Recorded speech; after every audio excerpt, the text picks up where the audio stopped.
Ethereum के spot ETF को लेकर कुछ खास अच्छे सिग्नल्स नहीं है मार्केट में। साथ ही यूएस की सीपीआई डाटा अनाउंसमेंट भी हो चुकी है जो कि एक्सपेक्टेशन से ज्यादा है, यानी कि नेगेटिव साइड पर है।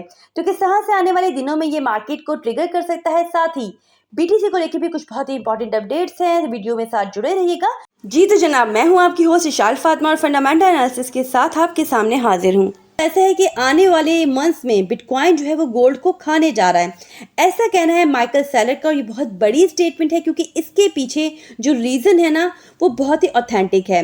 और जब जब ऐसा होता है कि बुल रन स्टार्ट होता है तो इस तरह की पॉजिटिव अपडेट्स जो हैं वो सामने आना स्टार्ट हो जाती हैं। लेकिन जहाँ तक माइक्रो स्ट्रैटेजी के को फाउंडर माइकल सेलर की बात है तो ये बेयर मार्केट में भी बहुत ज़्यादा होपफुल रहे हैं बीटीसी को लेके। अभी इसी वीक माइक्रो स्ट्रैटेजी ने 12,000 बीटीसी अपने पोर्टफोलियो में दोबारा से ऐड की है। इस तरह से टोटल होल्डिंग हो गई है माइक्रो स्ट्रैटेजी के पास 2,05,000 बीटीसी की, जिसकी वर्थ $14 बिलियन से ज़्यादा बन जाती है। तो माइक्रो स्ट्रैटेजी के को फाउंडर ने क्यों इतनी बड़ी बात कही है, इनकी एक और इंटरेस्टिंग स्टेटमेंट भी मैं आपसे शेयर कर दूं तो चीज़ें आपको समझ आएंगी।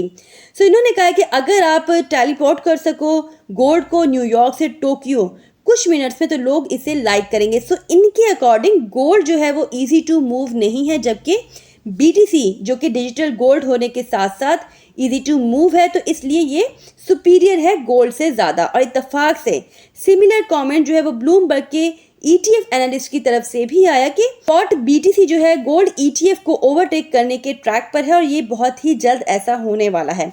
अब हो क्या रहा है कि जब से बीटीसी का स्पॉट ईटीएफ आया है तो इससे हुआ ये है कि गोल्ड के ईटीएफ से जो फंड है वो निकलने लग गया है। 2 महीनों में ही सिचुएशन कुछ इस तरह से है कि बीटीसी का स्पॉट ईटीएफ जो है वो पॉजिटिव साइड पर है, कॉन्टिन्यूसली इनफ्लो हो रहा है, जबकि गोल्ड का जो ईटीएफ है वो नेगेटिव साइड पर है। देखिए, अगर मैं आपको यहाँ पर कंपैरिजन करके दिखाऊं ना बीटीसी का गोल्ड और फिएट के साथ, तो चीज़ें कुछ और आसानी से आपको समझ आएंगी। गोल्ड की जहाँ तक बात है तो इसे बनाना भी मुश्किल है और इसे मूव करना भी मुश्किल है, जबकि फिएट की बात करें तो इजी टू मेक है ये, यानी बहुत ज़्यादा से ज़्यादा बन सकता है, जिसकी वजह से क्या होता है कि इसमें प्रॉब्लम आती है, इन्फ्लेशन बढ़ती है। लेकिन ऐसा है कि ये इजी टू मूव है। बीटीसी जो है, जहाँ तक बीटीसी की बात है तो ये हार्ड टू मेक है, यानी इसे बनाना इतना आसान नहीं है और इजी टू मूव है। मतलब ऐसा है कि बीटीसी को इतना इंजीनियस तरीके से बनाया गया है कि जो जो अच्छी प्रॉपर्टी है गोल्ड की वो भी इसने ले ली और जो फिएट की अच्छी प्रॉपर्टी है वो भी इसने ले ली, यानी फिएट की इजी टू मूव वाली प्रॉपर्टी ले ली और गोल्ड की हार्ड टू मेक वाली प्रॉपर्टी ले ली, और दोनों की जो नेगेटिव पॉइंट्स है वो इसने रहने दिए। तो चीज़ें इस तरह से जो हैं वो देखने में आ रही हैं कि आगे चल के यही जो प्रॉपर्टीज़ हैं वो बीटीसी को बहुत आगे लेके जाने वाली हैं, इवन के गोल्ड को यहाँ पर ओवरटेक करता हुआ दिखाई दे रहा है। बीटीसी डोमिनेंस अप्रैल 2021 के लेवल्स तक पहुंच गई है। फियर एंड ग्रीड इंडेक्स जो है वो एक्सट्रीम ग्रीड 81 पर है। तो क्या पुल बैक यहाँ से देखने को मिल सकता है? देखिए, ऐसा है कि एक्सट्रीम ग्रीड पर जब लेवल पहुंचता है तो पॉसिबिलिटी होती है कि जो करेक्शन है वो अराउंड द कॉर्नर हो। अब पुल बैक जो है वो किस टाइम देखने को मिल सकता है, कितने बड़े पुल बैक हो सकते हैं, तो वो प्रिडिक्ट करना क्वाइट डिफिकल्ट है इस टाइम, क्योंकि इस बार जो साइकिल है वो हिस्ट्री से हटकर चलता हुआ दिखाई दे रहा है। यानी हिस्ट्री में पहली बार हार्विंग से पहले ही ऑल टाइम हाई को क्रॉस कर दिया बीटीसी के प्राइस ने। तो चीज़ों को देखना पड़ेगा क्योंकि ये जो रैली है ये बीटीसी स्पॉट ईटीएफ के इनफ्लो की वजह से आई है। तो यहाँ पर क्या ऐसा है कि बीटीसी स्पॉट ईटीएफ की जो कंपनीज हैं उन्होंने बीटीसी को बाय करना बंद कर दिया हो? नहीं, ऐसा नहीं है। क्या बीटीसी स्पॉट ईटीएफ के जो आउटफ्लो है वो ज़्यादा हो रहे हो? ऐसा भी नहीं है। क्या बीटीसी स्पॉट ईटीएफ का इनफ्लो जो है वो कम हो गया? ऐसा भी नहीं है। तो फिलहाल ऐसा कोई फैक्टर दिखाई नहीं दे रहा। तो किसी भी बड़े पुल बैक को लेके जो है इन सारे फैक्टर्स को देखना पड़ेगा। तो टेक्निकल्स के साथ साथ फंडामेंटल्स पर भी नजर रखने की बहुत ज़्यादा ज़रूरत है।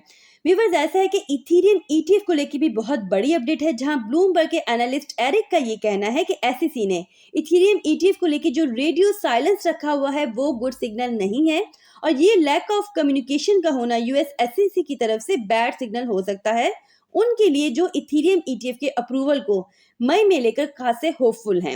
इसके अलावा आज यूएस का सीपीआई डाटा जो है वो एक्सपेक्टेशन से ज्यादा है, यानी नेगेटिव साइड पर है। एक्सपेक्टेशंस ये थी कि 3.1% आएगा, जबकि ये आया है 3.2%। इस तरह से जो कुछ होप्स थी कि मे बी इस बार जो एफओएमसी मीटिंग होनी है इसमें इंटरेस्ट रेट में कमी देखने को मिल पाएगी, वो कहीं ना कहीं ऑफ साइड चली गई है।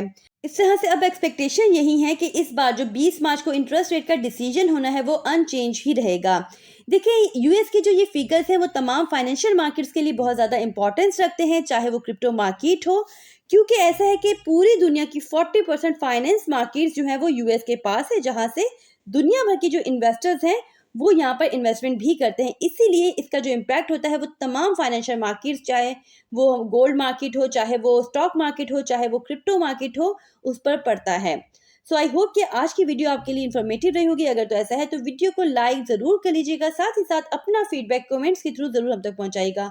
हमारे चैनल पर नए हैं, चैनल को सब्सक्राइब कर लीजिएगा, बेल आइकन को ज़रूर प्रेस कर लीजिएगा ताकि किसी भी तरह की इंपॉर्टेंट अपडेट आपसे मिस ना हो पाए। अपना बहुत ख्याल रखिएगा। Take care. अल्लाह हाफिज़।